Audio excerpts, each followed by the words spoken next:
ಎಲ್ರಿಗೂ ನಮಸ್ಕಾರ. ಪಪ್ಪಂಗೆ ತಿಂಡಿ ಕೊಟ್ಟು ಹೋಗೋಣ ಅಂತ ಹೇಳಿಬಿಟ್ಟು ಇವತ್ತು ತೋಟಕ್ಕೆ ಬಂದೆ. ತುಂಬ ವಿಪರೀತ ಕೆಲಸ ಈ ಟೈಮಲ್ಲಿ. ಅಂದರೆ ಈಗ ಮಳೆ ಆಗೋ ಟೈಮು, ಮಳೆ ಆಗಲಿಲ್ಲ ಅಂದರೆ ನೀರು ಹೊಡಿಬೇಕಾಗುತ್ತೆ. ಸೊ ಹಾಗಾಗಿ ಒಂದು ತೋಟದಲ್ಲಿ ಬೋರ್ವೆಲ್ ಇದೆ, ಇನ್ನೊಂದು ತೋಟದಲ್ಲಿ ಬೋರ್ವೆಲ್ ಇಲ್ಲ. ಹಾಗಾಗಿ ಒಂದು ತೋಟದಿಂದ ಇನ್ನೊಂದು ತೋಟಕ್ಕೆ ಪೈಪ್ ಇಳ್ಕೊಂಡು ಪಪ್ಪ ಅವರು ನೀರು ಹೊಡಿತಾ ಇದ್ದಾರೆ. ಹಾಗಾಗಿ ಫುಲ್ ಬಿಸಿ.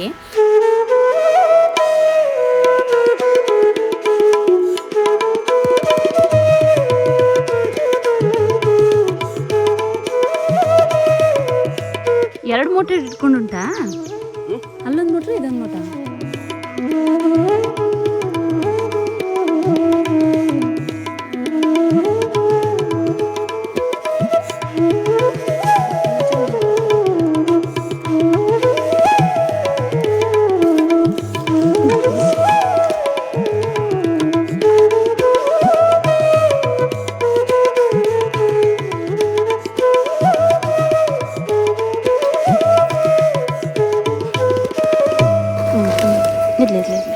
ಆ ಕಡೆ ವೈರ್ ಕರೆಂಟಿಂದ ಮುಟ್ಬಿಡಿ. ಅಲ್ಲ, ನೀವು ಮುಟ್ಬಿಡಿ. ಅದು ಯಾವಾಗ ಹೆಂಗೆ ಹಾಕ್ಬೇಕು.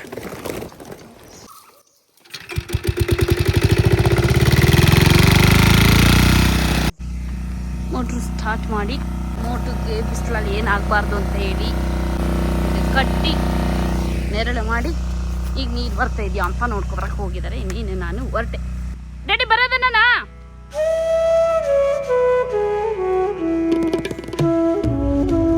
ಕ್ರಾಸ್ ಮಾಡ್ಕೊಂಡು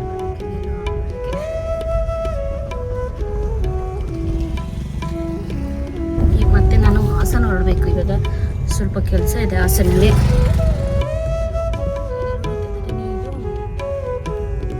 ನಮ್ಮ ಬಂಡೆ ತೋಟ ಇದು.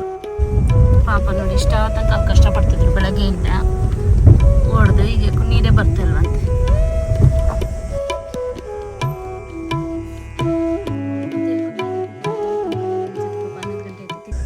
ಈ ತೋಟದಿಂದ ಆ ತೋಟಕ್ಕೆ ಅಲ್ಲೆಲ್ಲ ಹೋಗಿದೆ ಪೈಪ್. ನೋಡಿ, ನಮಗೆ ಗೊತ್ತಾಗಲ್ಲ ಹೊರಗಡೆ ಇದ್ದಾಗ ಇಲ್ಲೇ ಇಷ್ಟು ಕೆಲಸ ನಡೀತಿರುತ್ತೆ ಏನು ಅಂತ ಹೇಳ್ಬಿಟ್ಟು.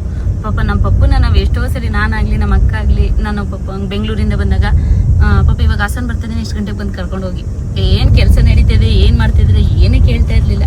ನಮ್ಮ ಅಕ್ಕನೂ ಅಷ್ಟೇ, ಪಾಪ ಇವಾಗ ನಾನು ಬರಬೇಕು, ಬರ್ತೀರಾ ಹಾಸನಿಗೆ? ರೆಡಿಯಾಗಿ ಇನ್ನು 4 ಗಂಟೆಗೆ ಬಂದುಬಿಡ್ತೀನಿ.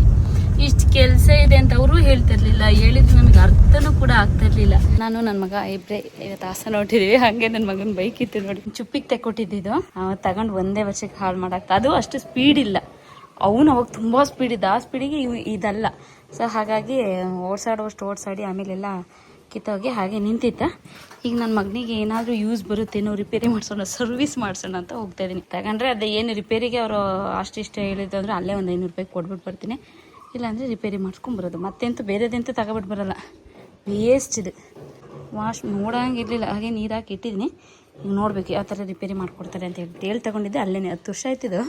ನೋಡೋಣ. ನನಗೆ ನನ್ನ ಮಗನ ಎತ್ಕೊಂಡು ಓಡಾಡೋದು ಅಂದರೆ ಸಿಕ್ಕಾಪಟ್ಟೆ ಇಷ್ಟ. ಬಟ್ ಏನು ಮಾಡೋದು, ನನ್ನ ಮಗ ಬೆಳೀತಾ ಈಗ ದೊಡ್ಡವನಾಗ್ತಾ ಇದ್ದಾನಲ್ವ, ಸ್ವಲ್ಪ ಎತ್ಕೊಳ್ಳೋಕ್ಕೆ ಸುಸ್ತಾಗುತ್ತೆ, ಕೈ ನೋವು ಬರುತ್ತೆ. ಹಾಗಾಗಿ ನನ್ನ ಮಗನಿಗೆ ಅಂತ ಹೇಳಿ ಈ ಲವ್ಲಾಪ್ ಅವರ ರಾಯಲ್ ಬೇಬಿ ಕ್ಯಾರಿಯರ್ನ ತರಿಸ್ಕೊಂಡಿದ್ದೀನಿ. ಇದು ನನ್ನ ಮಗನ ಜೊತೆ ಒಳ್ಳೆ ಟೈಮ್ ಸ್ಪೆಂಡ್ ಮಾಡೋಕ್ಕೆ ತುಂಬಾ ಈಸಿ ಆಗುತ್ತೆ. ಇದು 4-in-1 ಆಗಿರೋದ್ರಿಂದ ಮಕ್ಕಳನ್ನ ಹಿಂದೆ ಮುಂದೆ ಈ ಥರ ಕಂಫರ್ಟಬಲ್ ಆಗಿ ಕ್ಯಾರಿ ಮಾಡ್ಬೋದು. ಈ ಜಿಪ್ನ ತೆಗೆದು ಈ ಪಾರ್ಟ್ನ ಈ ಥರ ಡಿಟ್ಯಾಚ್ ಮಾಡಿ ಕೈಗೆ ಸ್ಟ್ರೆಸ್ ಹಾಕಿದಾಗೆ, ಹಾಗೆ ಸೊಂಟನು ಕೂಡ ನೋವು ಹಾಕಿದಾಗೆ ಮಕ್ಕಳನ್ನ ಈ ರೀತಿ ಕ್ಯಾರಿ ಮಾಡ್ಬೋದು. ಹಾಗೆ ನನ್ನ ಮಗನ ಜೊತೆ ಒಳ್ಳೆ ಟೈಮ್ ಸ್ಪೆಂಡ್ ಮಾಡೋಕೆ ಇದು ತುಂಬಾನೇ ಅನುಕೂಲ ಅನಿಸ್ತಿದೆ. ನಿಮಗೂ ಏನಾದರೂ ಈ ಪ್ರಾಡಕ್ಟ್ ಬೇಕು ಅಂದರೆ ಇದ್ರ ಲಿಂಕ್ನ ನಾನು ಡಿಸ್ಕ್ರಿಪ್ಷನ್ ಬಾಕ್ಸಲ್ಲಿ ಕೊಟ್ಟಿರ್ತೀನಿ, ಹೋಗಿ ಚೆಕ್ ಮಾಡಿ ಬೈ ಮಾಡ್ಬೋದು. ಏನು ಹಿಂಸೆ ಕೊಡ್ತಿಲ್ಲಪ್ಪ, ಬಟ್ ಮಗ ನಾನು ಇಬ್ಬರೇ ಹೋದರೆ ಪಾಪ ಅಮ್ಮಗೆ ಟೆನ್ಷನ್ ಆಗ್ಬಿಡುತ್ತೆ. ಮತ್ತು ಆ ಟೆನ್ಷನ್ ಕೊಡ್ಕೊಂಡು ಯಾಕೆ ಹೋಗ್ಬೇಕು ಅಂತ ಈಗ ರಾಯರಕೊಪ್ಪಲಲ್ಲಿ ಒಬ್ರು ಬರ್ತಾರೆ, ಅಲ್ಲಿವರೆಗೂ ನಾನು ನನ್ನ ಮಗ ಹೋಗ್ತಾ ಇದ್ದೀವಿ.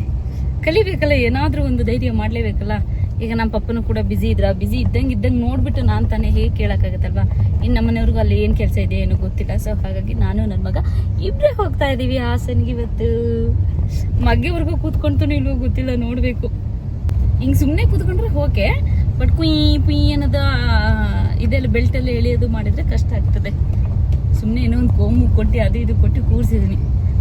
ಗೊತ್ತಿರೋ ಆಟ ಸಾಮಾನ್ಯ ಕೊಟ್ಬಿಟ್ರೆ ಹೊಲ್ತ ಕೂತ್ಕೊಂಡ್ಬಿಡ್ತಾನೆ. ಸೊ ಹಾಗಾಗಿ ಏನೇನೋ ಕೊಟ್ಟು ಕೂರಿಸಿದ್ದೀನಿ.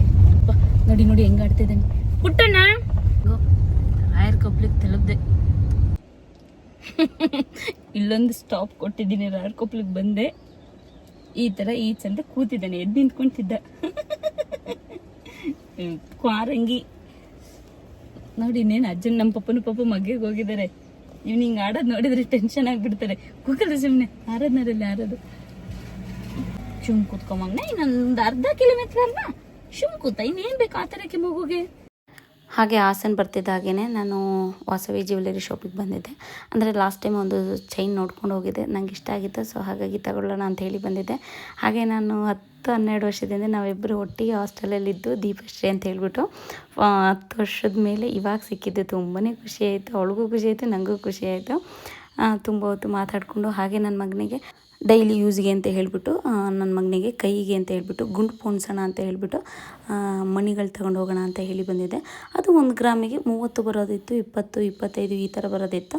ನಾನು 30 ಬರೋ ಅಂತ ತೊಗೊಂಡಿದ್ದೆ. ಅದು 1.5 ಗ್ರಾಮ್ ತೊಗೊಂಡೆ, 40 ಬಂದಿತ್ತು. ಹಾಗೆ ಅದಕ್ಕೆ ಕರಿಮಣಿ ಬೇಕಲ್ವ ಅಂತ ಹೇಳಿ ಅದ್ರ ಮುಂದೆ ಅಪೋಸಿಟೇ ಒಂದು ಶಾಪ್ ಇತ್ತು, ಅಲ್ಲಿಗೆ ಬಂದಿದೆ. ಈ ಥರ ಒಂದು ಲೈನಿಗೆ, ಇದು ಗೊಂಚಲು, ಅದರಲ್ಲಿ ಒಂದು ಲೈನಿಗೆ 900 ರೂಪೀಸ್ ಹೇಳಿದರು. ಬಟ್ ಅದು ಬೇಡ ಅಂತ ಹೇಳಿಬಿಟ್ಟು ಅಲ್ಲೇ ಪಕ್ಕದಲ್ಲಿರೋ ಬ್ಯಾಂಗಲ್ ಸ್ಟೋರಿಗೆ ಬಂದೆ. ಇದಕ್ಕೇನೋ 40 ರೂಪೀಸು 50 ರೂಪೀಸ್ ಏನು ಹೇಳಿದರು. ಅಂಥದ್ರಲ್ಲಿ ಸಣ್ಣದು ತೊಗೊಬಿಟ್ಟು ಬಂದೆ. ಅದು ಕೂಡ ಚೆನ್ನಾಗಿತ್ತು. ಇಲ್ಲಿ ನೋಡ್ತಾಯಿದ್ರೆ ಯಾವ ಪ್ಯಾಟ್ರನ್ ಚೆನ್ನಾಗಿರುತ್ತೆ ಕೈಗೆ ಅಂತ ಗೊತ್ತಾಗಲಿಲ್ಲ. ಇದು ನೋಡೋಕೆ ನಂಗೆ ಇದು ಇಷ್ಟ ಆಯಿತು. ಅಂದರೆ ಆ ಗೋಲ್ಡ್ ಗುಂಡಿಗೂ ಇದಕ್ಕೂ ಮ್ಯಾಚ್ ಆಗಬೇಕಲ್ಲ, ಹಾಗಾಗಿ ಅವ್ರು ಇದು ತಗೊಳ್ಳಿ, ಇದನ್ನೇ ಎಲ್ಲ ತೊಗೊಂಡು ಹೋಗೋದು ಅಂದರು. ಬಟ್ ಇದು ರೌಂಡ್ ಈಗ ಅವ್ನು ಹಾಕಿರೋದು ವೈಟು ಮತ್ತು ಇದು ಒಂದೇ ಥರ ಇತ್ತಲ್ಲ, ಸೊ ಡಿಫ್ರೆಂಟಾಗಿರಲಿ ಅಂತ ಹೇಳಿಬಿಟ್ಟು ನಾನು ಇದು ತಗೊಂಡೆ. ಹಾಗೆ ನಾಳೆ ನಾಡಿದ್ರಲ್ಲಿ ನನ್ನ ಮಗನ ಬರ್ತಡೇ ಇಟ್ಕೊಳ್ಳೋಣ ಅಂತ ಅಂದ್ಕೊಂಡಿದ್ದು. ಸೊ ಹಾಗಾಗಿ ರಿಟರ್ನ್ ಗಿಫ್ಟ್ ತೊಗೊಳ್ಳೋಣ ಅಂತ ಹೇಳಿ ಸ್ವಪ್ನ ಬುಕ್ ಹೌಸಿಗೆ ಬಂದಿದೆ. ಬಟ್ ನಾನು ಅಂದ್ಕೊಂಡಾಗೆ ಅಲ್ಲಿ ಸಿಗಲಿಲ್ಲ. ಬಟ್ ಹಾಗೆ ನೋಡ್ತಾ ನೋಡಿ ಬಾಕ್ಸಲ್ಲಿ ಎಷ್ಟು ಚೆನ್ನಾಗಿತ್ತು ಅಂತ. ಈಗ ನಾವೇನಾದರೂ ಒಬ್ಬರಿಗೆ ಸರ್ಪ್ರೈಸಾಗಿ ಏನಾದ್ರು ಗಿಫ್ಟ್ ಕೊಡ್ತೀವಿ ಅಂದರೆ ಚಿಕ್ಕ ಐಟಮ್ಸ್ ಅದನ್ನು ಇದರೊಳಗಡೆ ಹಾಕಿ ಕೊಡ್ಬೋದು, ನೋಡೋಕ್ಕೂ ಚೆನ್ನಾಗಿರುತ್ತೆ. ಹಾಗಾಗಿ ಯಾರಿಗಾದ್ರೂ ಯೂಸ್ ಆಗುತ್ತೆ ಅಂತ ಹೇಳಿಬಿಟ್ಟು ಹಾಗೆ ಒಂದು ವಿಡಿಯೋ ಮಾಡಿಕೊಂಡೆ.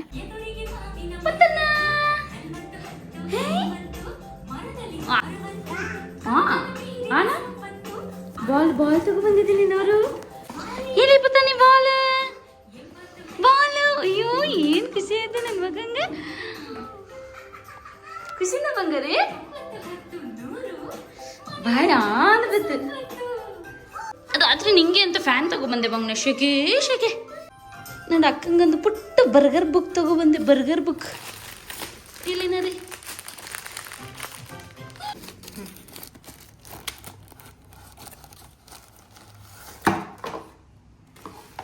ಕೇಬಲ್ ಕೂಡ ಕೊಟ್ಟಿದ್ದಾರೆ ಇದಕ್ಕೆ. ಇದೇನಿಲ್ಲ, ಚಾರ್ಜ್ ಮಾಡಿಬಿಟ್ಟು ಇದು ಪ್ರೆಸ್ ಮಾಡಿದರೆ ಸಾಕು. ಅದರಲ್ಲಿ ಸ್ಪೀಡ್ ಇದೆ, 1 2 3. ಬೇರೆದಾದ್ರೆ ಹಿಂಗೆ ಪ್ರೆಸ್ ಮಾಡೋದಿರುತ್ತಲ್ಲ, ಹಿಂಗೆ ಮುಟ್ತಿರೋದು, ಅದು ಮಕ್ಳಿಗೆ ಸರಿ. ಬಿದೋಗ್ತದೆ ನಿಂಗೆ ಗಾಳಿ ಫೋರ್ಸಿಗೆ. ಖುಷಿ ಆಯ್ತವ?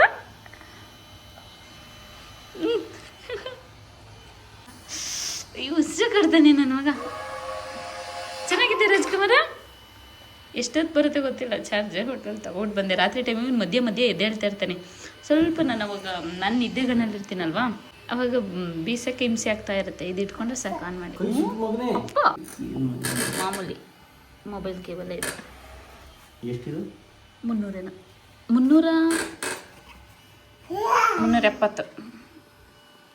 ಅವ್ನು ಮಲಗಿದಾಗಲೇ ಶಾಪಿಂಗ್ ಮಾಡ್ಕೋಬೇಕು, ಮತ್ತು ಟೈಮ್ ಇರಲಿಲ್ಲ.